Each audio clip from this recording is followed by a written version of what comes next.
Now, getting into the CBS Bowl projections, some of these odds make a little bit more sense, but let's start with the Peach Bowl, where CBS Sports has Miami playing against Penn State. With the reasoning being, and I think that that's kind of correct, I think Miami is still the closest to knocking off Clemson when it comes to an ACC title, but it's still Clemson's conference and the way that the Big 12 is Oklahoma's conference. And I expect Trace McSorley to be a dark horse for the Heisman Trophy this year if he has a decent season. Next, CBS Sports has Stanford versus Boise State in the Fiesta Bowl, which would be good for Boise State if they can get there, because they have good history. If you're a Broncos fan, they have horrible histories if you're an OU fan. I can see that too, mostly because Oklahoma is probably going to beat the bricks off of Florida Atlantic, and I don't trust this UCF squad to be the same one that Scott Frost put together a year ago. Going unbeaten for them, I just don't see it, even in the regular season. As for Stanford, David Shaw is going to ride Bryce Love into the ground, which is exactly what I would do. And I would try to give that guy enough carries to go for 2,000 yards, maybe more, and see if you can't ride him not just to a New Year's Six Bowl,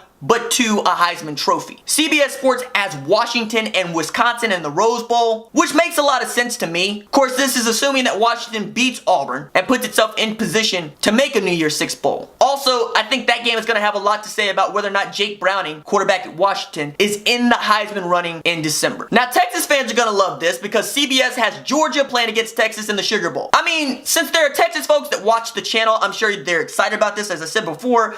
I just don't see it. I don't think that Sam G. Ellinger is a good quarterback, and even if he was, he's one concussion short of being told to sit out football for life, and we already know that Shane Buechele is not everybody's first pick, which means that one of those two guys is warming the seat for Cameron Rising or Casey Thompson. Georgia, yeah, y'all probably gonna make the Sugar Bowl. Y'all are loaded if you get good quarterback play. That's just the long and short of it. In the Orange Bowl, this is the first semifinal game. CBS has Clemson against Ohio State. I mean, I was on board with this until Urban Meyer was placed on paid administrative leave and Ryan Day became the guy running the day-to-day. You know how I feel about Clemson, you know how I feel about Ohio State. If they make it to the college football playoff, I'm not gonna care, because CBS would be right, which would mean this next pick is right up my alley. Having in the Cotton Bowl, the second semifinal, Alabama versus Oklahoma. I love this because number one, means Oklahoma's getting back to the college football playoff. Number two, Alabama can't beat Oklahoma. We want Bama. That's it for me. Deuces.